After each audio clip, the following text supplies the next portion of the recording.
Guys welcome back to my another video. तो इस video में हम बात करने वाले हैं बीस्ट वर्कआउट के बारे में।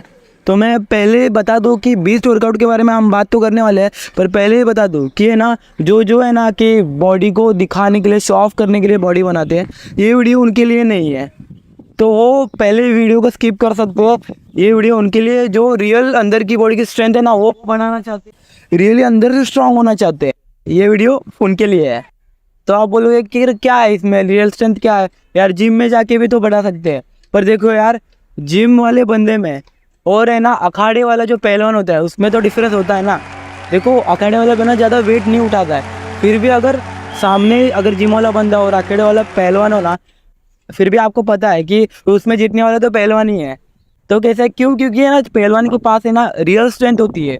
वो अलग अलग तरीके से ना अपनी रियल स्ट्रेंथ बढ़ाते हैं।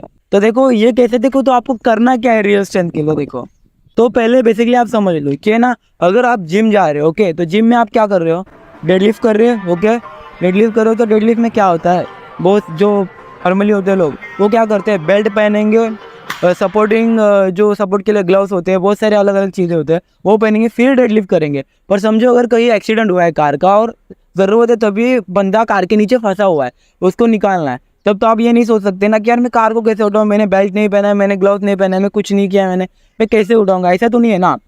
तो उस टाइम तो आपको उठाना पड़ेगा ना, ग्रिप कैसी भी हो उसकी। बारबेल की ग्रिप देखो आप नॉर्मल होती है, को हर एक टाइप की ग्रिप आनी चाहिए पकड़ना, सिर्फ नॉर्मल ग्रिप से कुछ नहीं होने वाला है। देखो ग्रिप क्या है, देखो अगर आपको ग्रिप का स्ट्रेंथ बढ़ानी है ना, मतलब ग्रिप अच्छे से पकड़ बनानी किसी चीज़ पे, तो आपको क्या करना है, यूजुअली देख जो बड़े बड़े पत्थर होते हैं ना उनको उठाने का ट्राई करो। क्यों? क्योंकि उनकी सही से ग्रिप नहीं होती, वो कैसे भी देखो कर्व होते हैं, तो वो अगर आप उठाओगे उसको ग्रिप नहीं होती सही से। आप जितना ट्राई करोगे ना पहले बार में आपको नहीं उठाया जाएगा आपसे सही, तो छोटे पत्थर से ट्राई करो, धीरे धीरे पत्थर की साइज बढ़ाते जाओ। क्या वो उसका ग्रिप है ना कैसे भी होता है, बार भी इस तरह गोल नहीं होता है कि आपकी ग्रिप आ ही जाए, तो है ना वो सबसे बेस्ट है। क्योंकि वो ग्रिप कैसे भी होती है ना, तो आप है ना आपकी ग्रिप बहुत मजबूत हो जाएगी। और उससे ना फ़ायदा क्या होगा कि अभी किधर इंसिडेंट ऐसा होते हैं ना, तो उस टाइम है ना आपकी रियल स्ट्रेंथ आपके बहुत काम आ सकती है। तो अभी ग्रिप का तो आपको समझ में आ गया होगा, पर अभी क्या है कि ना स्ट्रेंथ बढ़ानी अंदर की। देखो हम कभी ऐसे बॉक्स को नहीं तो बड़े कपड़ को ऐसे धक्का देते हैं ना, तो अपनी पूरी ओवरऑल बॉडी की स्ट्रेंथ यूज़ होती है, पता है ना आपको। तो वैसे ही है, तो अगला वाला वर्कआउट ऐसे ही है। क्या करना है कि देखो जो पेड़ होते हैं ना बड़े बड़े, नहीं तो दीवार पेड़, आप कुछ भी पकड़ सकते हो, उनको है ना पुश करने का ट्राई करना है। ऑब्वियसली वो पुश नहीं होने वाला है इतना ईजीली, तो आपको ट्राई करना है कि ना आप पुश कर सको। तो उसके लिए आपको क्या करना है, तो उसके लिए क्या करना है कि उसको पेड़ को या दीवार को पुश करने का ट्राई करना है। तो कैसे, देखो आगे पेड़ रहा है और दीवार है, तो आपको क्या करना है, पुश करो। पूरी स्ट्रेंथ है ना आपकी, पूरी पुश करने में लगाओ। देखो एक दिन में कुछ नहीं होना, 2 दिन में कुछ नहीं होना। ऑफकोर्स कि पेड़ बड़ा है, दीवार बड़ी है, तो वो तो पुश होने वाली नहीं है, पर आपको ये रोज़ रोज़ करने से क्या होगा, आपके अंदर स्ट्रेंथ उतनी बढ़ जाएगी। ओके, समझ रहे हो कि ना स्ट्रेंथ उतनी बढ़ जाएगी ना। अगर आप नॉर्मल आदमी है आपके सामने, अभी दीवार और पेड़ के सामने आदमी क्या चीज़ है, तो जब वो उसके साथ झगड़ा होगा, नहीं तो पुश करना होगा, तो आप इजीली पुश कर दोगे, इतनी स्ट्रेंथ आप में बढ़ जाएगी।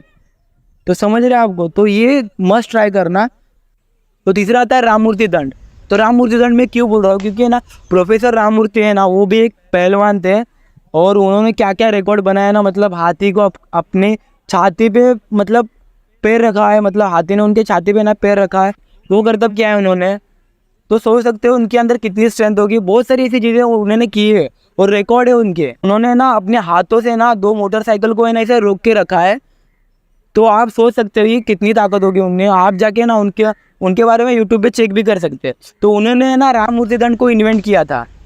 मतलब क्यों? क्योंकि राममूर्ति दंड करने से है ना शरीर में ना ज़्यादा बल बढ़ने लगता है अंदर। मतलब पुशअप से आप कंपेयर करोगे राममूर्ति दंड को है ना, तो 3 पुशअप के बराबर एक राममूर्ति दंड होता है। तो आप समझ सकते हो राममूर्ति दंड कितना पावरफुल है। तो आप इसी से अंदाज़ा लगाओ कि मैं ना 80 से 90 पुशअप एक बार में कर लेता हूँ, पर अगर राममूर्ति दंड की बात आती है ना, तो 20 से 25 तक है ना मैं मुश्किल से राममूर्ति दंड कर पाता हूँ। तो कितना मुश्किल है ये करना, पर उससे है ना आपकी स्ट्रेंथ बढ़ेगी, ये गारंटी है मेरी। इसके बाद आता है पुलअप करना। पुलअप करना क्यों? क्योंकि है ना उससे बैक की स्ट्रेंथ आपकी है ना मैसिव बढ़ेगी, समझ रहे हो। तो इससे क्या होगा कि ना बैक की स्ट्रेंथ बढ़ेगी ना। आप देख सकते हो मेरी बैक कितने अच्छे से ग्रो हुई है और कितनी बिग लग रही है, वी शेप तो देख सकते हो आप मेरे बैक का। तो ये पुलअप की वजह से है। आपकी बैक बिगर है ना, आपकी बैक बिग है तो आपकी बॉडी उतनी है ना अट्रैक्टिव लगती है बैक की वजह से, क्योंकि ये बिग मसल ग्रुप है आपका बॉडी का। इसलिए आपकी बैक जब बड़ी होती है ना तो बॉडी है ना दूसरे को अट्रैक्टिव लगती है। तो ये थे कुछ वर्कआउट जिससे है ना आपकी रियल स्ट्रेंथ बढ़ने में बहुत मदद होगी आपकी, और है ना इससे आप है ना रियल बीस्ट बनने में है ना आपको बहुत अच्छे से मदद होने वाली है। बिलीव मी गाइस, मेरे वर्कआउट में ना बहुत डिफरेंस आया जब से मैंने ये सब वर्कआउट ऐड किए हैं। बहुत अच्छे वर्कआउट है, जब आप ट्राई करोगे तो आपको पता चलेगा। और इन सब चीज़ों के लिए ना, ये वर्कआउट के लिए आप कहीं भी कर सकते हैं, जिम जाने की कोई ज़रूरत नहीं है। जिम से अच्छा मतलब बोल रहे हो ना आप बाहर के एनवायरनमेंट में कर रहे हो तो ये आपके लिए बहुत अच्छा है। जिम से अच्छा है क्योंकि ये बाहर का एनवायरनमेंट है, खुला एनवायरनमेंट है, तो आप बाहर कर रहे हो तो ये आपके लिए बहुत अच्छा है। तो ये कुछ वर्कआउट है जिससे ना आपकी रियल स्ट्रेंथ बढ़ने में मदद होगी। और बीस्ट वर्कआउट बोलते हैं ना कि जिससे आप रियल लाइफ में ना बेस्ट बनने में आपको बहुत ज़्यादा हेल्प होने वाली है, याद रखना। तो याद रखना ये सब वर्कआउट के लिए ना आप बाहर कहीं भी कर सकते हो, कभी भी कर सकते हो। मैंने खुद ने अभी तक मैंने जिम नहीं लगाया, पर आप मेरे है ना ट्रांसफॉर्मेशन देख सकते हो, मेरे बॉडी कैसी है, बॉडी टाइप कैसा है देख सकते हो। ये सिर्फ पुशअप और पुलअप की वजह से हुआ है, और ये सब वर्कआउट की वजह से ही हुआ है। आपको मैं यही कहना चाहूँगा यार, जिम पे पैसा बर्बाद मत करो, उससे अच्छा है ना ये सब पैसे ना डाइट पे डालो, क्योंकि डाइट बहुत ज़रूरी है। जितने अच्छे से आप डाइट लगाओगे ना उतना आपके लिए अच्छा है, क्योंकि है ना 50% डाइट है और 25% रेस्ट है, 25% वर्कआउट है, समझ रहे हो। जितना ही आप वर्कआउट करोगे ना वो उतना आपके लिए बहुत अच्छा है। तो कमेंट में बताना कि आपको कौन सा वर्कआउट अच्छा लगा।